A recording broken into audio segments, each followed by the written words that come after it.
Welcome to my channel. ਇਸ channel ਦੇ ਵਿੱਚ ਆਪਾਂ ਮਾਸਟਰ ਕੈਡਰੇ ਸਾਇੰਸ ਦੇ ਪ੍ਰੀਵੀਅਸ ਈਅਰ ਕੁਐਸਚਨਸ ਡਿਸਕਸ ਕਰ ਰਹੇ ਹਾਂ। ਫਸਟ ਪਾਰਟ ਦੇ ਵਿੱਚ ਆਪਾਂ 2017 ਦੇ ਫਿਜ਼ਿਕਸ ਸੈਕਸ਼ਨ ਦੇ 14 ਕੁਐਸਚਨ ਡਿਸਕਸ ਕਰ ਲਏ ਸੀ। ਹੁਣ ਆਪਾਂ ਇਸ ਪਾਰਟ ਦੇ ਵਿੱਚ ਨੈਕਸਟ ਕੁਐਸਚਨ ਤੋਂ ਸਟਾਰਟ ਕਰਾਂਗੇ 15 ਕੁਐਸਚਨ ਤੋਂ।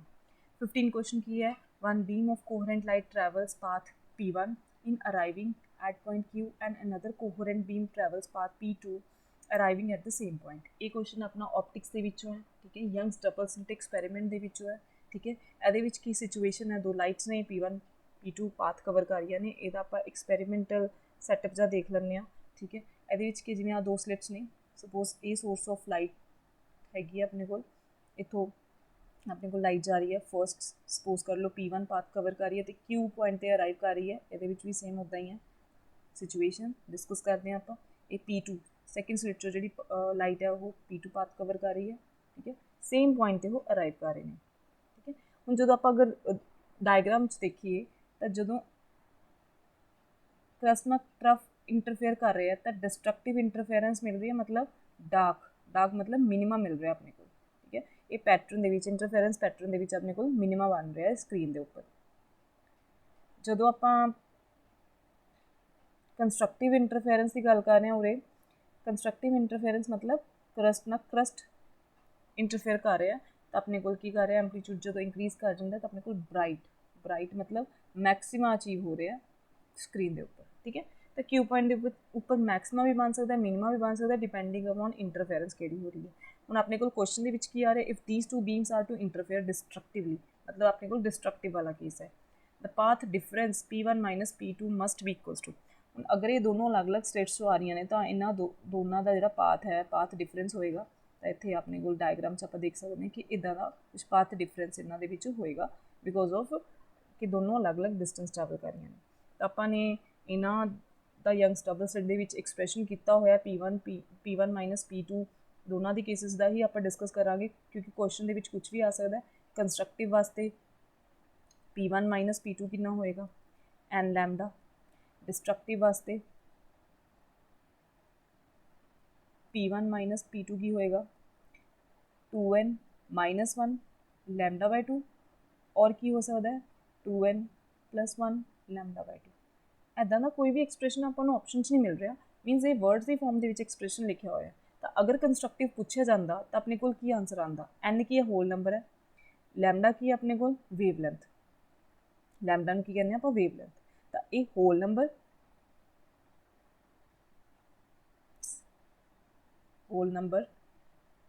ਇਹ ਆਪਣੇ ਕੋਲ ਕੀ ਹੈ? Wavelength. ਤਾਂ ਆਪਸ਼ਨ ਕੀ ਆ ਜਾਂਦਾ ਆਪਣੇ ਕੋਲ? Uh whole number of wavelength ਅਗਰ ਕੰਸਟਰਕਟਿਵ ਪੁੱਛਣਾ। ਤਾਂ ਡਿਸਟਰਕਟਿਵ ਦੇ ਵਾਸਤੇ ਕੀ ਆਂਸਰ ਹੋਏਗਾ ਆਪਣੇ ਕੋਲ? 2n - 1 ਜਾਂ 2n + 1 ਕੀ ਹੁੰਦਾ? ਔਡ ਨੰਬਰ ਹੈ ਤੇ ਇੱਥੇ λ/2 ਹੈ, ਮਤਲਬ ਹਾਫ ਵੇਵ ਲੈਂਥ ਹੈ। ਵੇਵ ਲੈਂਥ ਦਾ ਹਾਫ ਹੈ, ਠੀਕ ਹੈ।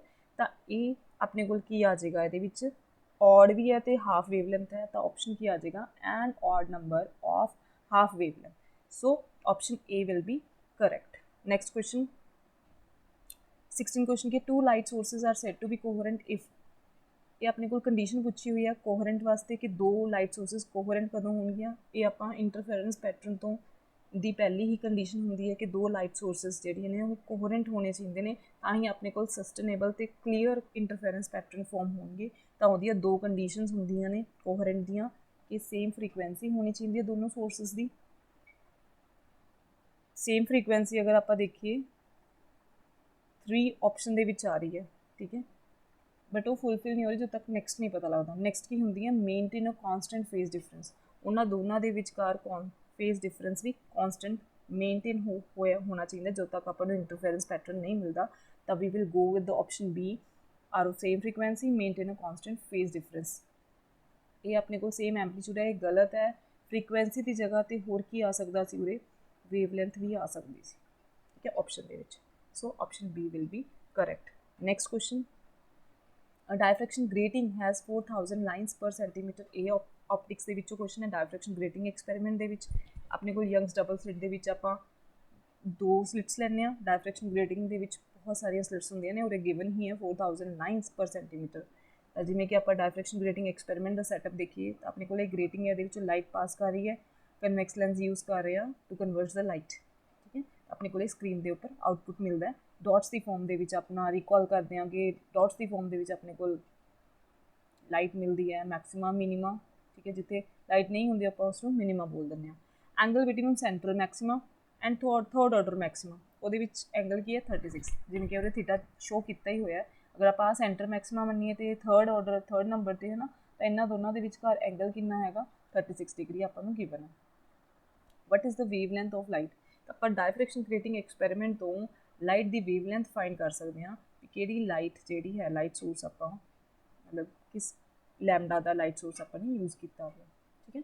तो वो expression you have to learn n lambda is equals to a plus b sine theta, ठीक है। ਹੁਣ ਇਹਦੇ ਵਿੱਚ ਆਪਾਂ ਨੂੰ ਕੀ ਗਿਵਨ ਹੈ, ਪਹਿਲਾਂ ਆਪਾਂ ਰੀਅਰੇਂਜ ਕਰ ਲਈਏ ਕਿ ਲੈਮਡਾ ਦੀ ਵੈਲਿਊ ਅਗਰ ਆਪਾਂ ਨੇ ਫਾਈਂਡ ਕਰਨੀ ਹੈ ਤਾਂ ਆਪਾਂ ਨੂੰ ਇਹਨਾਂ ਦੀਆਂ ਵੈਲਿਊਜ਼ ਫਿਲ ਕਰਨੀਆਂ ਪੈਣਗੀਆਂ। ਐਨ ਕੀ ਆਪਣੇ ਕੋਲ ਥਰਡ ਆਰਡਰ ਦਾ ਤਾਂ ਆਰਡਰ ਕਿੰਨਾ 3 ਤਾਂ ਸਾइन थीटा ਆਪਣੇ ਕੋਲ ਕੀ ਹੈ 36 डिग्री। ए प्लस बी की है, ए प्लस बी होंदा है ग्रेटिंग एलीमेंट, ये किहदे इक्वल होंदा है रेसिप्रोकल ऑफ द लाइन्स, अपने को सेंटीमीटर्स दे विच गिवन है, बट अपने को जो आंसर है वो नैनोमीटर्स आ रहा है। तो so we will convert into metres 1/4000 into 10⁻⁻2 metres, 1/4 into 10⁻⁻5 metres. इन होर सिंपलीफाई करते हैं 100 ना मल्टीप्लाई डिवाइड कर लें आप 10⁻⁻7 मीटर्स, ये अपने को क्या आ जाएगा 25 इंटू 10⁻⁻7 मीटर्स। सो इस फॉर्मूला के आप पुट कर देंगे वैल्यूज़, लैमडा की आ जाएगा ए प्लस बी की वैल्यू की है 25 into 10⁻⁻7 into sine 36 divided by m की वैल्यू की है 3। साइन 37 की वैल्यू अगर आप ट्रिग्नोमैट्री तो रिकॉल करिए तो वो होंगी है 3/5। साइन 37 तो 36 के ज़्यादा डिफरेंस नहीं, अगर आप नियर बाय क्वेश्चन फाइंड करना है तो 3/5 आप वैल्यू पुट कर देंगे, ये तो याद ही करनी पएगी, अदरवाइज क्वेश्चन के गिवन होंगी। तो 3/5 अपने वैल्यू पुट करती इतने 3 नाल 3 कैंसल हो गया, 5×5 = 25, तो अपने को लैमडा की आ गया 5 इंटू 10⁻⁻7 मीटर्स, बट अपने को नैनोमीटर्स चाहिए, नैनो की 10⁻⁻9, तो आप 100 ना मल्टीप्लाई डिवाइड कर देंगे सो दैट अपने को नैनोमीटर्स आंसर आ जाए। तो ये होंगे नैनो, तो 500 नैनोमीटर के नियर अबाउट आंसर अपने को है 490 नैनोमीटर्स, ये अपना आंसर ये नियर है, तो यही एग्जैक्ट आंसर है। So option A will be correct. Next question 18 question, you can hear people around a corner but you can't see them because light waves, ये अपने को अगेन ऑप्टिक्स के विचों क्वेश्चन है। हियर पीपल है मतलब sound waves की गल की है, क्वेश्चन की पूछे बिकॉज लाइट वेव्स के साउंड वेव्स को कंपेयर किया है। अराउंड द कॉर्नर आप किसी भी परसन की आवाज़ सुन सकते हैं बट देख नहीं सकते, अराउंड द कॉर्नर की गल हो रही है, मीनस उरे बैंडिंग ऑफ वेव्स की गल की है। बैंडिंग ऑफ वेव्स का मतलब की होंगे आपको पता है बहुत अच्छी तरह, डायफ्रैक्शन ऑफ वेव्स, ठीक है। किसी भी ओपनिंग तो ऑब्सटैकल तो लाइट का बैंड कर जाना, अगर उरे आप सोर्स ऑफ लाइट लै लें या साउंड भी लै लें, कोई भी सोर्स है तो बैंड कर जाना, ठीक है। तो वो अपने को इस क्वेश्चन से यूज़ किया डायफ्रैक्शन, तो डायफ्रैक्शन के बेसिस पे आप आंसर देवांगे, बट डायफ्रैक्शन की एक कंडीशन भी फुलफिल होनी चाहिए है, ताकि आप ये क्वेश्चन इदा एग्जैक्ट आंसर दे पावांगे। डायफ्रैक्शन की कंडीशन की होंगी है कि जो भी ऑब्सटैकल और ओपनिंग दे विचों या कॉर्नरस तो वेव्स बैंड कर दियां ने, ਉਹਦੇ साइज के कंपेरेबल अपने को लैमडा होना चाहिए। मतलब लैमडा चाहे आप साउंड वेव्स की गल कर रहे हैं चाहे आप लाइट वेव्स की गल कर रहे हैं, उसका जो वेव लेंथ है that should be comparable with the size of obstacle और ओपनिंग। हम लैमडा की गल करिए तो E = Hc/λ, एनर्जी के बिल्कुल रेसिप्रोकल होंगे लैमडा। तो ये अगर आपको ये मिल रहा है तो उतों आप एक्सप्लेन कर देंगे तो अपने को आंसर आ जाएगा। तो साउंड वेव्स की एनर्जी बहुत घट होंगी है, वी नो दैट, तो यदा लैमडा की होएगा बहुत ज़्यादा। लाइट वेव्स का बिल्कुल ओपोजिट होंगे, ਲਾਈਟ ਵੇਵਸ ਦੀ એનર્ਜੀ ਬਹੁਤ ਜ਼ਿਆਦਾ ਹੁੰਦੀ ਹੈ, ਲੈਮਡਾ ਬਹੁਤ ਘੱਟ ਹੁੰਦਾ। ਤਾਂ ਹੁਣ ਅਗਰ ਆਪਾਂ ਐਵਰੀਡੇ ਲਾਈਫ 'ਚ ਦੇਖੀਏ ਤਾਂ ਆਪਣੇ ਕੋਲ ਲੈਮਡਾ ਜ਼ਿਆਦਾ ਹੈ, ਮਤਲਬ ਆਪਾਂ ਦੇਖਦੇ ਹਾਂ ਕਾਰਨਰਸ ਦਾ ਜਾਂ ਓਪਨਿੰਗਸ ਦਾ ਜੋ ਸਾਈਜ਼ ਹੈ ਉਹ ਵੇਵਲੈਂਥ ਦੇ ਸਾਈਜ਼ ਦੇ ਕੰਪੈਰੇਬਲ ਆਪਾਂ ਨੂੰ ਮਿਲ ਰਿਹਾ। ਜੇ ਕੰਪੈਰੇਬਲ ਆਪਾਂ ਨੂੰ ਮਿਲ ਰਿਹਾ ਤਾਂ ਬਹੁਤ ਈਜ਼ੀਲੀ ਕਾਰਨਰ ਤੋਂ ਸਾਊਂਡ ਵੇਵਸ ਬੈਂਡ ਕਰ ਜਾਂਦੀਆਂ ਨੇ, ਤਾਂ we can hear the sound of people, ਠੀਕ ਹੈ। ਤਾਂ ਡਾਇਫਰੈਕਸ਼ਨ ਹੋ ਜਾਂਦੀ ਹੈ, ਮਤਲਬ ਬੈਂਡ ਹੋ ਜਾਂਦੀ ਹੈ। ਇੱਥੇ ਕੀ ਹੋ ਰਿਹਾ, ਲੈਮਡਾ ਬਹੁਤ ਘੱਟ ਹੈ, ਵੇਵਲੈਂਥ ਦਾ ਸਾਈਜ਼ ਮਤਲਬ ਵੇਵਲੈਂਥ ਬਹੁਤ ਘੱਟ ਹੈ, ਸਾਈਜ਼ ਆਫ ਓਪਨਿੰਗ ਜਾਂ ਓਬਸਟੈਕਲ ਦੀ ਜਾਂ ਕਾਰਨਰ ਦੀ ਜੋ ਸਾਈਜ਼ ਹੈ ਉਹ ਲੈਮਡਾ ਦੇ ਕੰਪੈਰੇਬਲ ਆਪਾਂ ਨੂੰ ਐਵਰੀਡੇ ਲਾਈਫ ਦੇ ਵਿੱਚ ਮਿਲ ਨਹੀਂ ਰਹੀ। ਮਤਲਬ ਡਾਇਫਰੈਕਸ਼ਨ ਦੀ ਜੋ ਕੰਡੀਸ਼ਨ ਹੈ ਉਹ ਫੁੱਲਫਿਲ ਹੀ ਨਹੀਂ ਹੋ ਰਹੀ। ਤਾਂ ਮੀਨਸ ਕੀ ਕਰ ਜੂਗਾ, ਡਾਇਫਰੈਕਸ਼ਨ ਨਹੀਂ ਹੋ ਰਹੀ ਤਾਂ ਜਿਹੜੀ ਲਾਈਟ ਹੈ ਉਹ ਸਟ੍ਰੇਟ ਪਾਸ ਕਰ ਜਾਏਗੀ ਵਿਦਾਊਟ ਬੈਂਡਿੰਗ, ਜਾਂ ਬਹੁਤ ਘੱਟ ਇੰਨੀ ਕੁ ਬੈਂਡਿੰਗ ਹੁੰਦੀ ਹੈ ਕਿ ਨੋਟਿਸ 'ਚ ਹੀ ਨਹੀਂ ਆਉਂਦੀ। ਤਾਂ ਇੱਥੋਂ ਦੀ ਕੀ ਆ ਜਾਏਗਾ ਕਿ ਡਾਇਫਰੈਕਸ਼ਨ ਲਾਈਟ ਵੇਵਸ ਦੀ ਹੋ ਹੀ ਨਹੀਂ ਰਹੀ। ਦੈਟਸ ਵਾਈ ਆਪਾਂ ਉਸ ਪਰਸਨ ਨੂੰ ਦੇਖ ਨਹੀਂ ਪਾ ਰਹੇ, ਸਿਰਫ ਸੁਣ ਪਾ ਰਹੇ ਹਾਂ। ਮਤਲਬ ਸਾਊਂਡ ਵੇਵਸ ਬੈਂਡ ਹੋ ਕੇ ਆਪਣੇ ਕੋਲ ਪਹੁੰਚ ਰਹੀਆਂ ਨੇ, we can hear people but we can't see, ਉਹਨਾਂ ਨੂੰ ਦੇਖ ਨਹੀਂ ਪਾ ਰਹੇ। ਮਤਲਬ ਲਾਈਟ ਵੇਵਸ ਕੀ ਹੋ ਰਹੀਆਂ ਨੇ, ਬੈਂਡ ਨਹੀਂ ਹੋ ਰਹੀਆਂ, means do not diffract. This is the appropriate answer.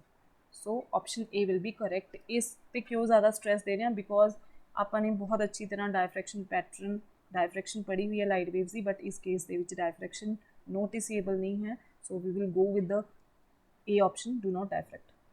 Next question, consider a light wave of intensity I naught incident on polarizer. ਇਹ ਵੀ ਅਗੇਨ ਆਪਟਿਕਸ ਦੇ ਵਿੱਚੋਂ ਕੁਐਸਚਨ ਹੈ, ਠੀਕ ਹੈ। ਆਪਾਂ ਇਹਦਾ ਡਾਇਗਰਾਮ ਦੇ ਫਾਰਮ ਦੇ ਵਿੱਚ ਦੇਖਦੇ ਹਾਂ ਕਿ ਪੋਲਰਾਈਜ਼ਰ ਦੇ ਉੱਪਰ ਇੰਸੀਡੈਂਟ ਕੀਤੀ ਹੈ I ਨੋਟ ਇੰਟੈਂਸਿਟੀ। ਅਨਪੋਲਰਾਈਜ਼ਡ ਲਾਈਟ ਹੈ, ਆਪਾਂ ਨੂੰ ਪਤਾ ਹੈ ਨੋਰਮਲੀ ਲਾਈਟ ਜਿਹੜੀ ਅਨਪੋਲਰਾਈਜ਼ਡ ਹੁੰਦਾ ਮੀਨਸ ਵਾਈਬ੍ਰੇਸ਼ਨ ਜਿਹੜੀਆਂ ਨੇ they are in all direction perpendicular to the wave propagation. ਤੇ ਪੋਲਰਾਈਜ਼ਰ 'ਚੋਂ ਪਾਸ ਕਰਵਾ ਰਹੇ ਹਾਂ, ਪੋਲਰਾਈਜ਼ਰ 'ਚ ਜਦੋਂ ਪਾਸ ਕਰਵਾਇਆ we get the new intensity, ਉਹ ਕਿੰਨੀ ਹੋ ਜਾਏਗੀ, ਰਿਡਿਊਸਡ ਟੂ ਹਾਫ, ਠੀਕ ਹੈ। I ਨੋਟ ਤੋਂ ਕੀ ਹੋ ਜਾਏਗਾ, I ਨੋਟ ਬਾਈ 2। ਪੋਲਰਾਈਜੇਸ਼ਨ ਦਾ ਮਤਲਬ ਹੀ ਇਹ ਹੁੰਦਾ, ਪੋਲਰਾਈਜੇਸ਼ਨ ਕੀ ਕਰਦੀ ਹੈ, ਰਿਸਟ੍ਰਿਕਟ ਕਰ ਦਿੰਦੀ ਹੈ ਵਾਈਬ੍ਰੇਸ਼ਨਸ ਨੂੰ ਇਨ ਅ ਸਿੰਗਲ ਪਲੇਨ। ਤਾਂ ਸਿਰਫ ਸਿੰਗਲ ਪਲੇਨ ਦੇ ਵਿੱਚ ਇਹਦੀਆਂ ਵਾਈਬ੍ਰੇਸ਼ਨਸ ਰਹਿ ਜਾਂਦੀਆਂ ਨੇ, ਅਤੇ ਇਸ ਨੂੰ ਬੋਲ ਦਿੰਦੇ ਹਾਂ ਲੀਨੀਅਰਲੀ ਪੋਲਰਾਈਜ਼ਡ ਲਾਈਟ, ਠੀਕ ਹੈ। ਆਪਣੇ ਕੋਲ ਇਹ ਮਿਲੇਗੀ I ਨੋਟ ਬਾਈ 2। ਹੁਣ I naught by 2 made to pass through analyzer such that their transmission axis makes an angle 45। ਇਹ ਕਿਸੇ ਐਂਗਲ 'ਤੇ ਐਨਾਲਾਈਜ਼ਰ ਕਿਹੜੇ ਐਂਗਲ 'ਤੇ ਹੈ, 45 'ਤੇ ਹੈ ਵਿਦ ਈਚ ਅਦਰ, ਮਤਲਬ ਪੋਲਰਾਈਜ਼ਰ ਦੇ ਐਨਾਲਾਈਜ਼ਰ ਇੱਕ ਦੂਜੇ ਨਾਲ 45 ਡਿਗਰੀ ਐਂਗਲ ਬਣਾ ਰਹੇ ਆ।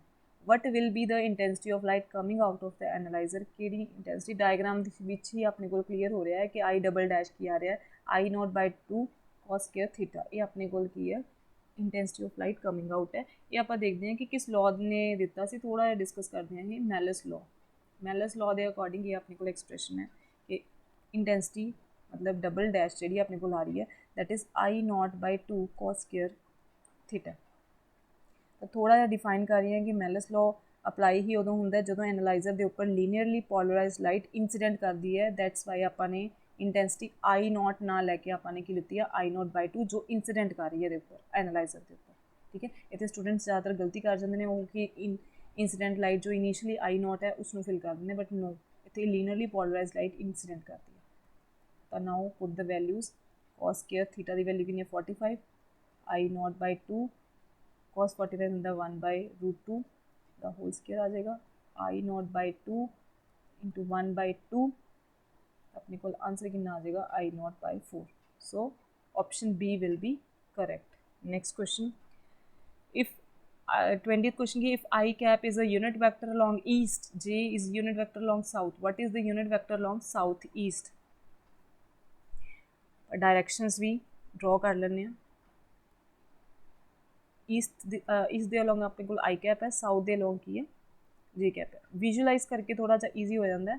ਤੇ ਸਾਊਥ ਈਸਟ ਦੇ ਅਲੋਂਗ ਆਪਾਂ ਨੇ ਕੀ ਲਿੱਤਾ ਹੈ, ਰਿਜ਼ਲਟੈਂਟ ਯੂਨਿਟ ਵੈਕਟਰ ਹੈ, ਠੀਕ ਹੈ। ਤਾਂ ਰਿਜ਼ਲਟੈਂਟ ਕੱਢਣ ਵਾਸਤੇ ਆਪਣੇ ਕੋਲ ਕੀ ਹੁੰਦਾ ਹੈ, ਐਡੀਸ਼ਨ ਆਫ ਵੈਕਟਰਸ ਲੈ ਲੈਂਦੇ ਆਪਾਂ upon magnitude of the vectors. ਇਹਦਾ ਮੈਗਨੀਟਿਊਡ I कैप ਦਾ 1 J कैप ਦਾ ਵੀ 1 ਹੁੰਦਾ ਹੈ। ਤਾਂ ਆਪਣੇ ਕੋਲ ਕੀ ਆ ਜਾਏਗਾ, unit vector new unit vector resultant की हो जाएगा 1 + 1 कितना हो जाए √2। आप ऑप्शंस देख पा रहे हैं कि अपने कोल की है। सो अपना ऑप्शन जिहड़ा हैगा ऑप्शन सी ना मैच कर रहे हैं। आई अंडर रूट अपने कोल की आ रहा है √2/4 आई कैप प्लस जे कैप 1/2, ठीक है। तो अपने को आंसर क्या आ गया 1/√2 आई कैप प्लस जे कैप। तो अगर आप देखिए तो अपना सी ऑप्शन जो है इस मैच कर रहा है, so C option will be correct. Next question, a parallel plate capacitor in XY plane of frame S has a surface charge density sigma. ये अपने को की है फ्रेम दिता हुआ है, फ्रेम दे विच पैरेलल प्लेट कैपेसिटर दा सरफेस चार्ज डेंसिटी दी हुई है, ठीक है। तो अपने को पैरेलल प्लेट कैपेसिटर है, उसकी सरफेस चार्ज डेंसिटी की है सिग्मा, S फ्रेम दे विच है, ठीक है। Find the speed with which the frame S dash should move. एक होर नवा अपने को फ्रेम हैगा S डैश, ठीक है, ਉਹਦੀ ਕਹਿੰਦੇ स्पीड फाइंड करो, मतलब V फाइंड करो so that charge density measure from S dash, ताकि S डैश तो जो आप मैजर करांगे इसकी चार्ज डेंसिटी वो कितनी हो जाए is twice the value in frame S। तो S तो की हो जाए जी S के सिग्मा है हूँ की हो जाए 2 सिग्मा। सपोज कर लो अपने को सरफेस चार्ज डेंसिटी है सिग्मा डैश, तो वो की हो जाए 2 सिग्मा। तो आपने इस तरीके नाल देखना है कि V वेलोसिटी की होएगी कि उसकी ट्वाइस हो जाए। तो अपने को हैगा स्पैशल थ्योरी ऑफ रैलेटिविटी के क्वेश्चन है जिहदे विच फ्रेम मूव कर रहा, तो मूविंग फ्रेम दे विच अपने को की कंडीशनस होंदियां ने वो देखते हैं। But we start from the surface charge density, इतों स्टार्ट करांगे सिग्मा। सिग्मा का फॉर्मूला की होंदा charge upon area, charge that is denoted by capital Q and area X into Y होंदा, ठीक है। तो ये आप सीधा सीधा जिहड़ियां क्वांटिटीज़ ने उन्होंने ते ही डायरैक्ट अप्लाई करांगे कि जो कंडीशनस ने कि जो मूव करता कोई फ्रेम तो की चीज़ां चेंजिस की किन्हां दे विच चेंजिस आंदियां ने। तो पहले आप Q की गल करते हैं, Q इनवेरिएंट होंदा है। जे आप कंडीशनस देखिए STR दियां स्पैशल थ्योरी ऑफ रैलेटिविटी दियां, तो मोशन दे विच जो कोई फ्रेम होंदा तो वो कोई चेंजिस नहीं आंदियां, मतलब मोशन दे विच होण नाल चार्ज विल नॉट चेंज, ठीक है, चार्ज इनवेरिएंट रहिंदा है। X into y length into breadth होंदा है, लेंथ है मतलब एक तरह दियां X ते Y दोनों ही। तो आपां नूं लेंथ एक बार लेंथ की गल करते हैं, लेंथ की है अपने कोल वेरी कर जाती है, कॉन्ट्रैक्शन आपने रिकॉल करते हैं कि लेंथ कॉन्ट्रैक्शन होंदी है स्पैशल थ्योरी ऑफ रैलेटिविटी दे विच। तो आप X की गल करते हैं, X की हो रहा है अपने को की है X के अलॉन्ग आप सपोज कर लो जो अपना S डैश फ्रेम है वो मूव कर रहा है। अगर X के अलॉन्ग मूव कर रहा है तो X के विच चेंजिस आ रही ने, वो देखते हैं आप भी की चेंजिस आ रही ने। Y की है XY प्लेन के पैरेलल प्लेट कैपेसिटर है, ये परपेंडिकुलर होएगा, परपेंडिकुलर दे अलॉन्ग कोई मोशन नहीं हैगा, सो ये भी इनवेरिएंट रहेगा।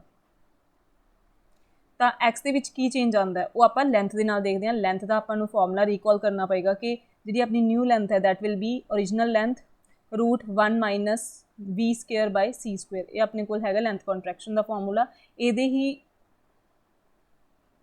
अकॉर्डिंग आप X डैश लै लाँगे, चेंज इन X वो की होएगा X into √1 minus V² by C²। ये अपने को की है न्यू अपने को लेंथ आ गई, लेंथ कॉन्ट्रैक्शन जी है STR दे विच हुंदी है। तो ये वैल्यूज़ आप की करांगे सिग्मा डैश के फिल करांगे। सिग्मा डैश की है surface charge density in S dash frame. तो Q इनवेरिएंट है, X का की हो गया X डैश हो गया एंड Y रिमेन्स सेम। तो we will put the value of X dash की value X into √1 minus V² by C² into Y, ठीक है। Q XY √1 minus V² by C²। तो अपने को की आ गया सिग्मा डैश आपने कहा कि जो मूव करूगा सो दैट डबल हो जाए, तो सिग्मा डैश की हो जाएगा अपने को 2 सिग्मा। तो ये आपने अरेंज करके कढ़े Q upon XY 1 minus V² by C²। Q XY अपने को की आ जाएगा, आप ऊपर डिस्कस किया Q अपॉन XY की आ जाएगा सिग्मा, ठीक है। तो वो की आ जाएगा अपने को मतलब की अपने को 2 sigma is equals to sigma upon √1 minus V² by C²। Sigma ना सिग्मा कैंसल हो गया, क्रॉस मल्टीप्लाई कर देंगे तो अपने को क्या आ जाएगा √1 minus V² by C² is equals to 1/2। इतने की करते हैं आप स्क्वेयरिंग, स्क्वेयर रूट हटाने वास्ते स्क्वेयरिंग कर ली तो अपने को क्या आ जाएगा 1 minus V² by C² is equals to 1/4। Squaring करने तो बाद रीअरेंज करते हैं आप हूँ V² बाय C², उधर जाके प्लस का हो जाएगा माइनस का हो जाएगा 4 minus 1 3/4 upon V² by C²। हम स्क्वेयरिंग हटाने वास्ते आप स्क्वेयर रूट कर लेंगे दोनों साइड से, स्क्वेयर रूट किया तो अपने को क्या आ जाएगा V अपॉन C कितना आ जाएगा √3/4 सॉरी 4 ਦਾ रूट की हो जाएगा 2 ਤਾਂ v is equals to √3 the value ਕਿੰਨੀ ਹੁੰਦੀ ਹੈ 1.732 अपॉन 2 इंटू सी v कितना आ गया अपने को 0.866 सी तो अपने को आ गया velocity of the frame S dash वो कितनी आ गई 0.866 सी तो ऑप्शनस में अगर ध्यान नाल देखते हैं अपने को डी ऑप्शन की है 0.866 सी ठीक है so option D will be correct next question 22 question की है for the blue light a transparent material has a relative permittivity या फिर डायलैक्ट्रिक कॉन्सटेंट जिसनों आप एप्साइलन आर दे नाल डिनोट करते हैं ऑफ 2.1 एंड रिलेटिव परमेबिलिटी जिसनों आप म्यू आर दे नाल डिनोट करते हैं ऑफ 1 मतलब ट्रांसपेरेंट मटीरियल दे आपां नूं ਇਹ ਦਿੱਤੀਆਂ ਵੀ ਆਣਗੀਆਂ ਐਪਸਾਈਲਨ ਆਰ ਪਰਮਿਟਿਵਿਟੀ ਦਿੱਤੀ ਵੀ ਹੈ ਤੇ ਪਰਮੇਬਿਲਿਟੀ ਰਿਲੇਟਿਵ ਠੀਕ ਹੈ ਅਗਰ ਬਲੂ ਲਾਈਟ ਵਾਸਤੇ ਦਿੱਤੀ ਵੀ ਹੈ ਬਲੂ ਲਾਈਟ ਕੀ ਕਰ ਰਹੀ ਹੈ ਇਸ ਚੋਂ ਪਾਸ ਕਰ ਰਹੀ ਹੈ if the speed of light in vacuum is C speed of light means speed of blue light अपन की दी है वैक्यूम च सी दी हुई है the phase velocity of blue light phase velocity की होगी भी मतलब जो वो मटीरियल चो पास करूगी ब्लू लाइट तो ओबवियसली वो स्पीड की हो जाएगी वेलोसिटी की हो जाएगी चेंज आएगी मीडियम चो पास कर रही है in an unbounded medium of this material is तो आप फेज वेलोसिटी ही फाइंड करनी है सो अपन की गिवन है एप्सिलॉन आर की है 2.1 है म्यू आर की है अपने को 1.0 मतलब 1 के इक्वल है तो आपने कढ़नी की है phase velocity that is denoted by V इसका फॉर्मूला की होंगे सी अपॉन एन एन की अपने को रिफ्रैक्टिव इंडेक्स तो एन का फॉर्मूला की होंगे root epsilon R mu R 2.1 into 1 इहदियां वैल्यूज पुट करके आप एन की वैल्यू कढ़ लाँगे 2.1 ठीक है तो ये एन की जो आपने वैल्यू कढ़ी है we will put in v तो सी अपॉन रूट 2.1 ये अपने को ऑप्शन कितना मैच कर रही है जो अपना आंसर है डी ऑप्शन है C upon root 2.1 so D option will be correct phase velocity अपने को आ गई next question which of the following equation is a consequence of the equation del cross H is equals to curly D by curly T plus J ये equation use करके आप following equation देखना है कि किहड़ी करेक्ट है तो आप सीधा जस्ट डायरैक्ट इसकी वैल्यू फिल कर देंगे एक बार आप देख रहे हैं curly D by curly T plus J अपने को ऑप्शन च आ रहा है डेल डॉट ये अपने को क्या आ जाएगा del cross H is equals to 0 ये अपने को आ जाएगा del cross H is equals to 0 ये अपने को डॉट है और प्लस है सो ये इनवैलिड है यही अपने को की है del cross H is equals to 0 ये आप थोड़ा जा रिकॉल करांगे कि ये अपने को की है डाइवर्जेंस ऑफ करल है डेल डॉट की होंगे डाइवर्जेंस क्रॉस की होंगे करल इज इक्वल्स टू 0 यही की है करल ऑफ करल ठीक है क्रॉस प्रोडक्ट है ठीक है इज इक्वल्स टू 0 ये अपने को की है curl of vector is equals to 0 यदी कंडीशन की होंगी है कि वैक्टर का करल कदों 0 होंगे जो फील्ड की होंगे इर रोटेशनल ठीक है ये कुछ भी गिवन नहीं है सो ये आप एलिमिनेट कर दें क्योंकि अपने एच बारे कोई नॉलेज नहीं है तो दिस इज़ नॉट पॉसिबल एक अपने को आ जाता है डेल डॉट एच एक होर प्रॉपर्टी आप यूज़ कर डिस्कस कर लेने और डेल डॉट एच मतलब डाइवर्जेंस ऑफ वैक्टर ये 0 कदों होंगे ये जो अपने को जो फील्ड है वो की होंगे सॉलिनॉइड ठीक है बट ये अपने को नहीं आप जस्ट नॉलेज एक डिस्कस किया है अच्छा करल ऑफ करल कभी भी 0 नहीं होंगे सो ये भी एलिमिनेट हो गया नॉट पॉसिबल ये कभी भी 0 नहीं होंगे डाइवर्जेंस ऑफ करल इज़ ऑलवेज 0 ठीक है तो अपने को ऊपर जी गिवन इक्वेशन है उन्होंने यूज़ करके अपने ऑप्शनस के विचों देखा है कि अपना A option will be correct divergence of curl is always 0 next question 24 question की except for mass the properties of muon most closely resemble the properties of muon अपने को एक पार्टिकल दिता हुआ है फॉलोइंग अपने को पायोन इलैक्ट्रॉन प्रोटोन फोटोन इन्हों के विचों दी किहड़ा है जिहा पार्टिकल है जिहदियां प्रॉपर्टीज़ मायोन नाल रिसेंबल करदियां ने मैच करदियां ने सिर्फ मास नूं छड्ड के ठीक है तो ये वास्ते आप एक ग्राफ डिस्कस कर रहे हैं अपने को 4 टाइप ऑफ फोर्सिस एग्जिस्ट करदियां ने gravitational force electromagnetic forces weak interactions weak forces strong forces उन्होंने अपने को करियर पार्टिकल्स किहड़ियां ने ग्रैविटोन्स ने EM फोर्सिस द फोटोन्स ने वीक इंट्रैक्शनस दे लैप्टोन एंड स्ट्रोंग दे हैड्रॉन्स ਤੇ ਲੈਪਟੋਨਸ ਦੇ ਵਿੱਚ ਕੀ ਆ ਜਾਂਦੇ ਆ ਇਲੈਕਟ੍ਰੋਨ ਮਾਇਓਨ ਟਾਇਓਨ ਠੀਕ ਹੈ ਇਹ ਆਪਣੇ ਕੋਲ ਲੈਪਟੋਨਸ ਨੇ ਇਹ ਆਪਣੇ ਕੋਲ ਨਿਊਟਰੀਨੋ ਜਿਹੜੇ ਨੇ ਉਹ ਨਿਊਟਰਲ ਲੈਪਟੋਨਸ ਨੇ ਐਂਟੀ ਪਾਰਟੀਕਲਸ ਨੇ ਠੀਕ ਹੈ ਤਾਂ ਵੈਸੇ ਆਪਣੇ ਕੋਲ 3 ਹੀ ਲੈਪਟੋਨਸ ਹੁੰਦੇ ਨੇ ਹਾਈਡਰੋਨਸ ਕਿਹੜੇ ਨੇ ਪਾਇਓਨ ਨੇ ਕਾਇਓਨਸ ਨਿਊਕਲੀਓਨਸ ਦੇ ਵਿੱਚ ਕਿਹੜੇ ਆ ਜਾਂਦੇ ਨੇ ਪ੍ਰੋਟੋਨ ਤੇ ਨਿਊਟਰੋਨ ਤੇ ਹਾਈਪਰੋਨਸ ਨੇ ਇਹ 4 ਆਪਣੇ ਕੋਲ ਹੈਡਰੋਨਸ ਮਤਲਬ ਕਰੀਅਰ ਪਾਰਟੀਕਲ ਹੈ ਸਟਰੋਂਗ ਫੋਰਸਿਸ ਦੇ lambda cascade omega sigma but ਆਪਾਂ ਕੁਐਸਚਨ ਤੇ ਆ ਜਾਂਦੇ ਹਾਂ ਹੁਣ ਮਾਇਓਨ ਆਪਣੇ ਕੋਲ ਇੱਕ ਲੈਪਟੋਨ ਹੈ ਤਾਂ ਆਪਸ਼ਨਸ ਦੇ ਵਿੱਚ ਆਪਾਂ ਦੇਖਿਆ ਇਲੈਕਟ੍ਰੋਨ ਆਪਣੇ ਕੋਲ ਆਇਆ ਇਲੈਕਟ੍ਰੋਨ ਵੀ ਕੀ ਹੈ ਆਪਣੇ ਕੋਲ ਲੈਪਟੋਨ ਹੈ ਸੋ ਮਾਇਓਨ ਦੀਆਂ ਜਿਹੜੀਆਂ ਪ੍ਰੋਪਰਟੀਜ਼ ਨੇ that will match with the electron ਤਾਂ ਇਲੈਕਟ੍ਰੋਨ ਦੇ ਨਾਲ ਆਪਣੀਆਂ ਜਿਹੜੀਆਂ ਮਾਇਓਨ ਦੀਆਂ ਪ੍ਰੋਪਰਟੀਜ਼ ਨਾਲ ਮੈਚ ਕਰਨਗੀਆਂ ਪਾਇਓਨ ਤੇ ਪ੍ਰੋਟੋਨ ਇਹ ਕੀ ਨੇ ਹੈਡਰੋਨ ਨੇ ਫੋਟੋਨ ਕੀ ਹੈ ਈਐਮ ਫੋਰਸਿਸ ਦੇ ਕੈਰੀਅਰ ਪਾਰਟੀਕਲਸ ਨੇ ਤਾਂ ਮਾਸ ਨੂੰ ਛੱਡ ਕੇ ਕਿਉਂ ਆਪਾਂ ਇਹ ਵੀ ਡਿਸਕਸ ਕਰ ਲੈਂਦੇ ਹਾਂ ਮਾਸ ਆਫ ਮਾਇਓਨ ਜਿਹੜਾ ਹੁੰਦਾ ਉਹ 207 ਟਾਈਮਸ ਹੁੰਦਾ ਹੈ ਮਾਸ ਆਫ ਇਲੈਕਟ੍ਰੋਨ ਹੈਵੀ ਹੁੰਦਾ ਮਤਲਬ ਮਾਇਓਨ ਠੀਕ ਹੈ ਸਿਰਫ ਇਹ ਪ੍ਰੋਪਰਟੀ ਡਿਫਰੈਂਟ ਹੈ ਬਾਕੀ ਲੈਪਟੋਨ ਦੀ ਕੈਟੇਗਰੀ ਦੇ ਵਿੱਚ ਨੇ so B option will be correct next question ਕੀ ਹੈ ਆਪਣੇ ਕੋਲ 25 ਸਪੋਜ਼ ਦੈਟ ਐਕਸ ਆਪਣੇ ਕੋਲ ਨਿਊਕਲੀਅਸ ਦਿੱਤਾ ਹੋਇਆ ਡਿਕੇ ਕਰ ਰਿਹਾ ਨੈਚੁਰਲ ਰੇਡੀਓਐਕਟਿਵਿਟੀ ਦੇ ਨਾਲ ਇਨ 2 ਸਟੇजेस 2 ਸਟੇजेस ਆਪਾਂ ਨੂੰ ਆਪਸ਼ਨ ਦੇ ਵਿੱਚ ਵੀ ਗਿਵਨ ਹੈ ਉਹ ਫਾਈਨਲੀ ਪ੍ਰੋਡਕਟ ਬਣਾ ਰਿਹਾ ਹੈ Y the 2 stages would most likely be which of the following ਇਹਦੇ ਵਿੱਚ ਆਪਾਂ ਨੇ ਦੇਖਣਾ ਹੈ ਤਾਂ ਆਪਾਂ ਇੱਕ ਵਾਰ ਡਿਸਕਸ ਕਰ ਲੈਂਦੇ ਹਾਂ ਆਪਣੇ ਕੋਲ ਕਿੰਨੇ ਤਰ੍ਹਾਂ ਦੇ ਡਿਕੇ ਹੁੰਦੇ ਨੇ 3 ਟਾਈਪ ਦੇ ਡਿਕੇ ਹੁੰਦੇ ਨੇ ਅਲਫਾ ਬੀਟਾ ਤੇ ਗੈਮਾ ਠੀਕ ਹੈ ਤਾਂ ਅਗਰ ਆਪਾਂ ਆਪਣਾ ਫਾਈਨਲ ਪ੍ਰੋਡਕਟ ਦੇਖੀਏ ਜੋ ਵਾਈ ਬਣ ਰਿਹਾ ਉਹਦਾ ਜਿਹੜਾ ਅਟੋਮਿਕ ਮਾਸ ਹੈ that is reduces by 4 and atomic number is reduces by 1 ਤਾਂ ਗੈਮਾ ਤੋਂ ਸਟਾਰਟ ਕਰ ਲੈਂਦੇ ਹਾਂ ਗੈਮਾ ਦੇ ਵਿੱਚ ਕੀ ਹੁੰਦਾ ਹੈ ਗੈਮਾ ਦੇ ਵਿੱਚ ਇੱਕ ਐਕਸਾਈਟਿਡ ਨਿਊਕਲੀਅਸ ਜਿਹੜਾ ਹੈ ਉਹ ਸਿਰਫ ਗਰਾਊਂਡ ਸਟੇਟ ਦੇ ਵਿੱਚ ਆਉਂਦਾ ਕੋਈ ਚੇਂਜ ਨਹੀਂ ਆਉਂਦਾ ਅਟੋਮਿਕ ਨੰਬਰ ਤੇ ਅਟੋਮਿਕ ਮਾਸ ਦੇ ਵਿੱਚ ਨੋ ਚੇਂਜ ਠੀਕ ਹੈ ਬੀਟਾ ਦੇ ਵਿੱਚ ਕੀ ਹੁੰਦਾ ਆਪਣੇ ਕੋਲ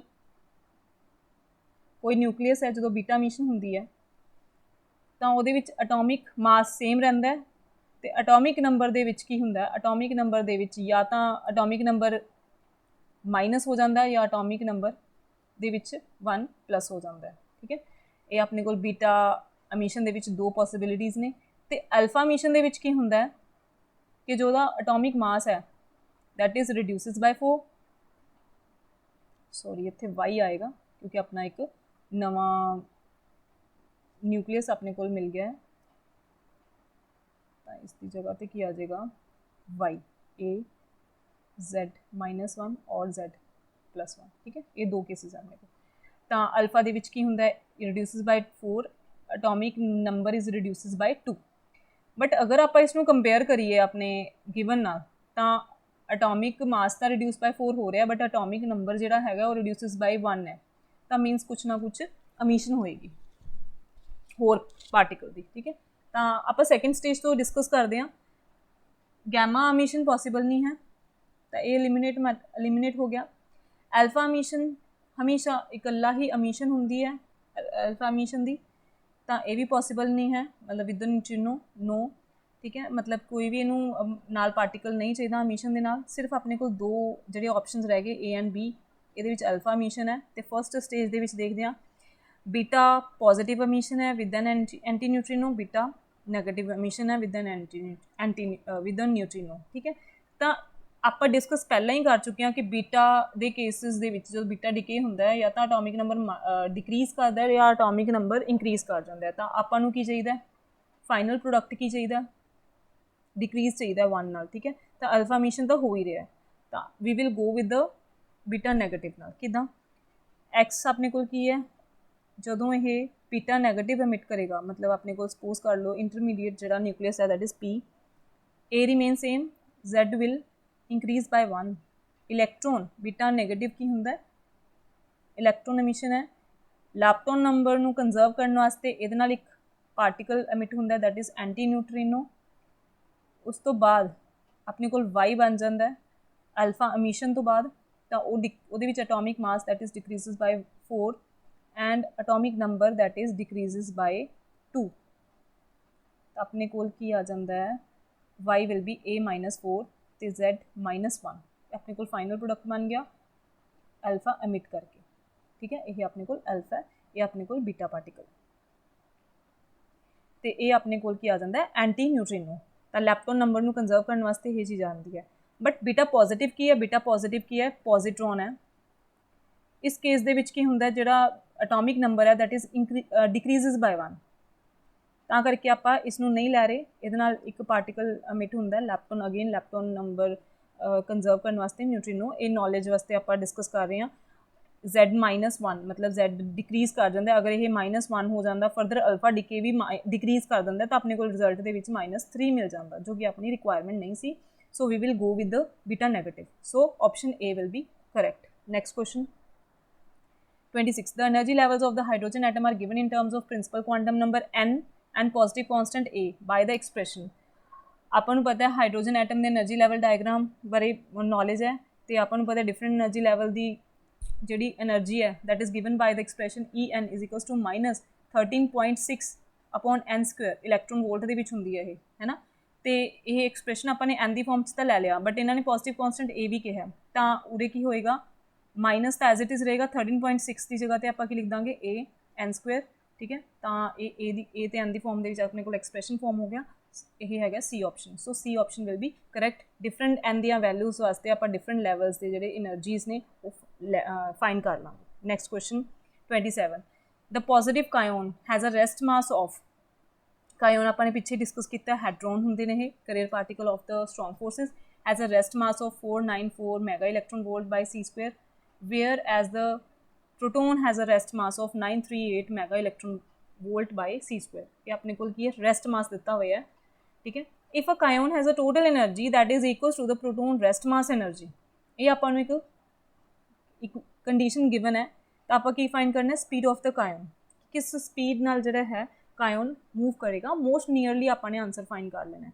तो आपको गिवन की है टोटल एनर्जी तो रेस्ट मास एनर्जी का कंसैप्ट पहले आप देखते हैं टोटल एनर्जी की होंगी है by Einstein equation E is equals to MC square आपको अच्छी तरह पता है तो ये टोटल एनर्जी होंगी बिकॉज उरे मास की है टोटल मास है टोटल मास क्यों क्या है बिकॉज मास को आप रेस्ट मास की फॉर्म के लिख सकते हैं m0 by √1 - v square by C square ठीक है दूसरी साइड पर रेस्ट मास एनर्जी की होएगा E0 की होएगा जिहदे आप m0 मतलब रेस्ट मास यूज़ किया है ये टोटल मास नहीं यूज़ किया m0 तो m0 यूज़ किया दैट्स वाई इसमें क्या है रेस्ट मास एनर्जी मतलब कोई भी पार्टिकल अगर रेस्ट पे है तो उस टाइम वो एनर्जी की होएगी m0 C स्क्वेयर ठीक है तो ये दो कंसैप्ट ने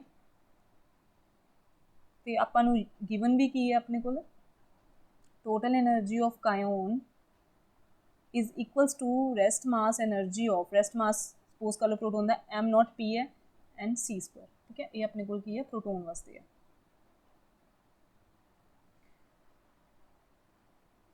हुण अपन जो वैल्यूज़ गिवन है आप वो देख लें अपने को रेस्ट मास ऑफ कायोन दिता हुआ है 494 mega electron volt by C square तो बाय C स्क्वेयर आप इक्वेशन रेडी कर लाँगे इस तो m0 k C स्क्वेयर इधर मल्टीप्लाई हो गया तो अपने को एक ही बन गया रेस्ट मास एनर्जी ऑफ कायोन बन गई 494 mega electron volt similarly for the proton m0 p दिता हुआ अपने को rest mass 938 mega electron volt by C square so एक ही बन जाएगा रीअरेंज करके rest mass energy of the proton 938 mega electron volt ठीक है तो ये वैल्यूज़ आप इतने फिल कर देंगे total mass of the kaon की होगा total mass of the कायोन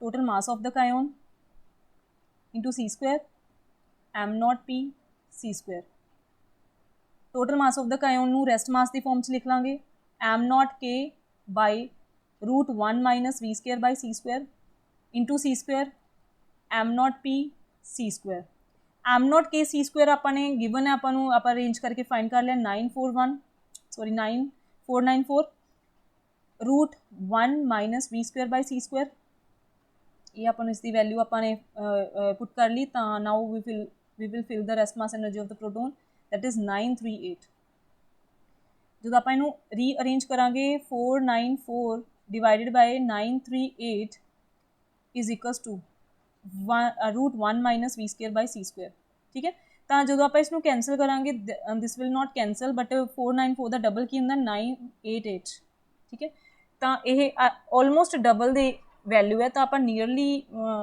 approximately solution करना है तो आप इसनू 1/2 के इक्वल लै लें ठीक है ये नीयरली 2 लिता आपने तो फर्दर किमें सॉल्व करांगे आप 1/2 अपने को आ गया is equals to √1 - v square by C square squaring कर देंगे 1/4 is equals to 1 - v square by C square ठीक है। स्क्वेयरिंग तो बाद अपने को रीअरेंजमेंट कर लांगे, v² की वैल्यू की आ जाएगी 3/4, तो स्क्वेयरिंग हटाने लिए स्क्वेयर रूट कर लांगे, v/c कितना आ जाएगा √3/2, v is equals to 1.732/2c, तो अपने को v कितना आ गया 0.866c।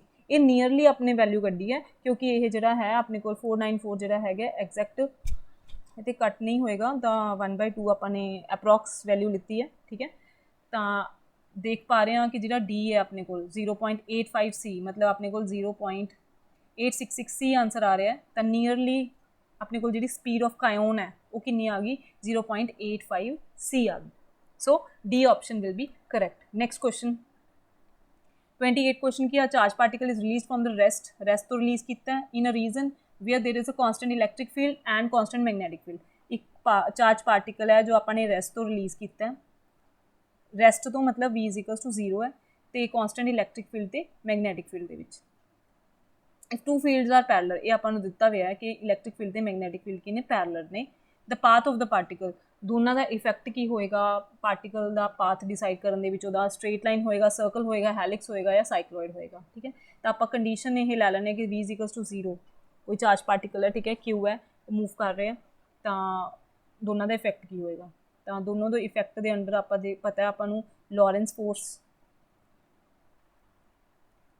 ये उत्ते अपलाई होएगा चार्ज पार्टिकल के उपर। लॉरेंस फोर्स के की होंगे एफ की होएगा अपने को q e vector plus v cross b, इतने जी वी है पार्टिकल की वेलोसिटी है, ठीक है, इलैक्ट्रिक फील्ड है, मैग्नेटिक फील्ड है बी, तो टी इज इक्वल्स टू 0 के उपर वी कितना हैगा 0, तो जो आप वैल्यू पुट करांगे तो force t is equals to 0 के उपर कितनी आ जाएगी क्यू इंटू ई, तो इलैक्ट्रिक फील्ड चार्ज पार्टिकल के उपर फोर्स लगा रहा है क्यू ई, ये जी है फोर्स लग रही है अलॉन्ग इलैक्ट्रिक फील्ड की डायरैक्शन के अलॉन्ग ही लग रही है, मतलब now are particle is moving with velocity v, तो ये हुण पैरेलल ही मूव करन लग गया इलैक्ट्रिक फील्ड ते मैग्नेटिक फील्ड के, ठीक है, means they 3 are parallel to each other, ठीक है।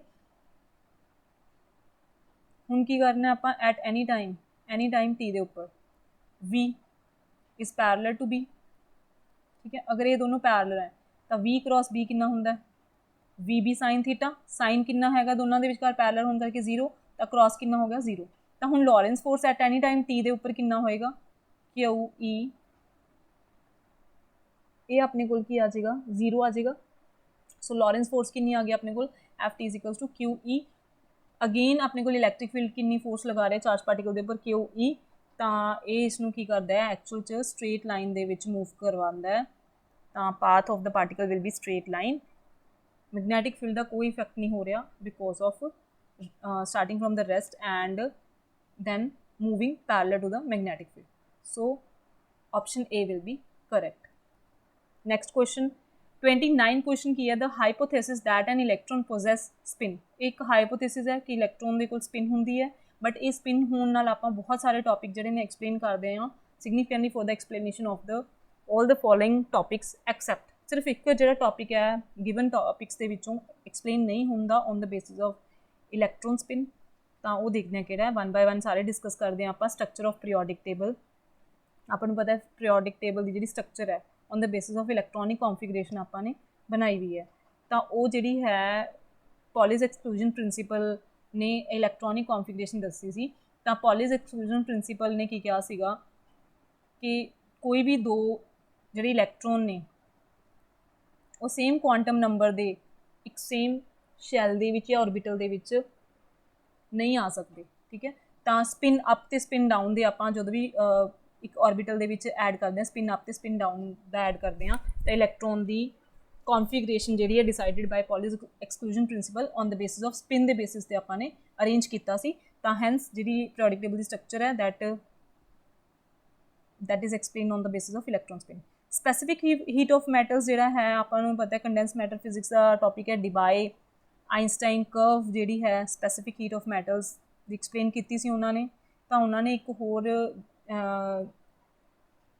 कॉन्ट्रीब्यूशन लत्ती सी, कॉन्ट्रीब्यूशन की सी स्पिन की कॉन्ट्रीब्यूशन सी स्पैसीफिक हीट दे विच, उसने की किया सीगा जो इलैक्ट्रॉन गैस है उसकी जी स्टेट्स की डेंसिटी है वो 2 फैक्टर नाल मल्टीप्लाई हो गई सी स्पिन दे करके, जो स्पिन अपने को ऐड होए तो अपने को exact values specific heat of metals दी आपां नूं मिल गई सी, तां इन्हां ने एक्सप्लेन कीता सी इस बेसिस ते। नैक्सट हैगा fine structure of atomic spectra. Atomic spectra दा अपने कोल स्पैक्ट्रम दा तैयार हुंदा ही सीगा, बट जदों आपां इसनूं मैगनैटिक फील्ड दे अंडर प्लेस करदे सी तां जीमन इफैक्ट करके जिहड़ी इलैक्ट्रॉन स्पिन है वो की करदी सीगी एटॉमिक स्पैक्ट्रा नूं फर्दर स्प्लिटिंग कर दिंदी सी। और स्प्लिटिंग नूं आपां की कहंदे सी फाइन स्ट्रक्चर आपां नूं एटॉमिक स्पैक्ट्रा दी फाइन स्ट्रक्चर्स मिल जांदी सी स्प्लिटिड फॉर्म दे विच। तां जिहड़ी स्प्लिटिंग है वो किसने कीती सी कि स्पिन ने। तां that is due to the magnetic effect. Magnetic field करके जीमन इफैक्ट करके अपने कोल फाइन स्ट्रक्चर आ जाती सी। वो भी स्पिन के बेसिस एक्सप्लेन किया। Deflection of a moving electron by a uniform magnetic field. ये कुछ भी एक्सप्लेन करने की लोड़ नहीं है कि यूनीफॉर्म मैगनैटिक फील्ड ने की करता मूविंग इलैक्ट्रॉन को डिफ्लैक्ट करता। ये स्पिन का कोई रोल नहीं है। So option D will be correct. ये कोई स्पिन के बेसिस एक्सप्लेनेशन नहीं है। Electron is a charge particle, that's why it is deflected by uniform magnetic field. Next question 30th question की eigen function for a rigid dumbbell rotating about it centre have a phi dependence of the form. अपने को eigen function है साई, ठीक है, जो phi पर depend करता है कितना A E raise to power iota M phi. M की है उरे क्वांटम नंबर है, ए की है कॉन्स्टेंट है, ठीक है। Which of the following values of a will properly normalize the eigen function. Eigen function जो अपना साई है ਉਹਨੂੰ नॉर्मलाइज करने वास्ते ए दी केड़ी वैल्यू है वो फाइंड करनी है अपन। तो नॉर्मलाइजेशन कंडीशन नू रिकॉल करना पेगा। नॉर्मलाइजेशन कंडीशन तो ही आप ए दी वैल्यू फाइंड कर लांगे। नॉर्मलाइजेशन कंडीशन की होंगी है integration minus infinity to infinity psi star into psi d phi. एक किहदे इक्वल हुंदा है इंटीग्रेशन 1 दे इक्वल हुंदी है। इत्थे फाई की जगह तो एक्स भी हो सकता है, वाई भी हो सकता है, जिहदे इन्होंने डिपेंडेंस किया है। तो क्वेश्चन के फाई दे डिपेंडेंस किया तो आप फाई लै रहे हैं। लिमिट्स -L to L भी हो सकती है, या होर अपनी कंडीशन की है डंबल रोटेटिंग है अबाउट इट सेंटर, तो डंबल 360 डिग्री ते रोटेट कर सकता है। तो वो जिहड़ियां लिमिट्स होंगियां 0 to 2 पाई होंगियां, ठीक है। तो हुण आपां इसनूं यूज़ कर लैंदे आं। उस तो पहलां आपां नूं स्टार चाहिए, कंजूएट चाहिए उहदा, तो वो कितना होएगा ए ई माइनस आयोटा हो जाएगा कंजूएट आयोटा का एम फाई, ठीक है। तो अपने को नॉर्मलाइजेशन कंडीशन आप वैल्यू पुट करते हैं। लिमिट्स की होंगी 0 to 2 पाई। साई स्टार की value A E raised power minus iota M phi dot psi की value A E iota M phi D phi is equals to 1। A square जोड़ा है constant है 0 to 2 pi. E raise to power minus iota plus iota A अपने को हो जाएगा 0 E raise to power 0 D phi is equals to 1। E raise to power 0 कितना होंदा है 1, तो 1 का इंटीग्रेशन की हो जाएगा फाई 2 पाई 0। ये अपने को ए स्क्वायर अपने को बाहर सीगा इज इक्वल्स टू 1, तो ए स्क्वायर इतने आप लिमिट्स फिल कर देंगे 2 pi minus 0 is equals to 1, तो अपने को ए स्क्वायर की वैल्यू कितनी आ गई 1/2 पाई। मीनस ए स्क्वायर कितना आ गया, सॉरी ए कितना आ गया अपने को 1/√2 पाई। ए दी इस वैल्यू वास्ते 1/√2 पाई वास्ते जो आइगन फंक्शन है psi that will be normalized. तो ये ऑप्शन अपने को केड़ा हैगा सी। So option C will be correct. Thank you.